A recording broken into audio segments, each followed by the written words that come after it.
Hey everybody, this is Everyday Commentary. This is a video overview of this knife. This knife is the Reate Bushido. It is a relatively small front flipper from Reate, and it has, there were 5 variants. There were 2 with this sort of burlap micarta, one that's the satin hand rub, which is this version, and then the other is the stonewash. Then there were 3 carbon fiber versions, one with satin, one with hand rub, and one with black coating. So I'm going to go through the knife. I'm going to show you some size comparisons, and I'm going to tell you what I like and what I don't like. So there's the knife on the table, and here it is next to the Benchmade mini grip. As you can see, they're pretty close to being the exact same size. In terms of blade length, the Bushido technically has a longer blade length, but if you line them up pivot to pivot, it looks like the mini grip is ever so slightly longer. So I don't know why that's the case. This is a 3-inch blade. It weighs about 2.59 ounces, and it has M390 blade steel. The knife comes in at about 242 of these US dollars. There it is compared to a US dollar. As you can see, it's a relatively compact knife. And here it is next to a AA battery. So, what do I like about this knife? Well, I like the fact that it's a relatively small, compact knife. I like the fact that they shaved down the pocket clip on this knife so that the back of the pocket clip is not too pokey. And I like that it's a front flipper. The quality on the knife in terms of its action is absolutely superb. This is some of the best action I've ever seen on a production knife. It is very, very good. But there are a lot of things I don't like about this knife. So the first thing that I don't like about this knife is I don't like how thick the blade stock is. Like, I never think of the mini grip as like a super thin knife, but as you can see here, the blade stock on the mini grip is noticeably thinner than the blade stock on the Reate Bushido. In fact, let's see, will it fit? It barely fits in the blade well on the mini grip. So this is a really thick knife, and it's a pretty thick knife given the size of the blade.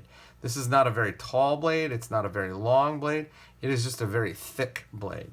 And as a result, this knife is not the best slicer in the entire world.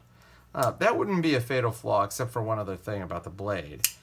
I hate trailing point blades. I just feel like the tip of the knife is never where you want it to be. So compared to something like the modified sheepfoot, I mean, you know exactly where the tip of the knife is every time you do cutting. I mean, you really have to get up on top of it to get it to work. Now, it does make this knife look very beautiful. I think Persian style blades are absolutely gorgeous.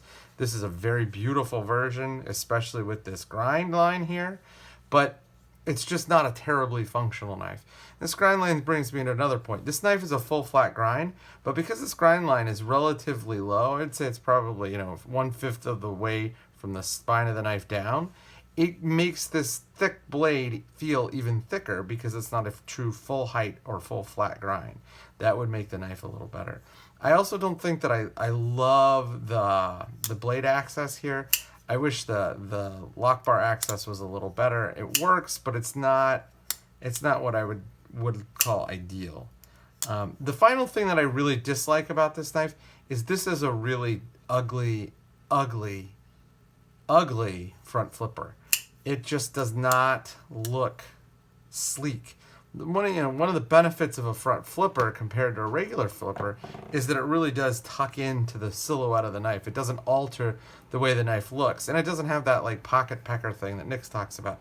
This just sticks out, and it kind of looks like it's a growth on the back of the knife. So I really dislike the pocket pecker access, or the flipper, and the fact that it, as a front flipper, it does the exact things you don't want a front flipper to do. I will note that the shininess of this blade, it's gotten dull over time. As you can see, it's a little dull down here compared to how shiny it is up here. I mean, it's almost reflective up here, and it's pretty dull down there.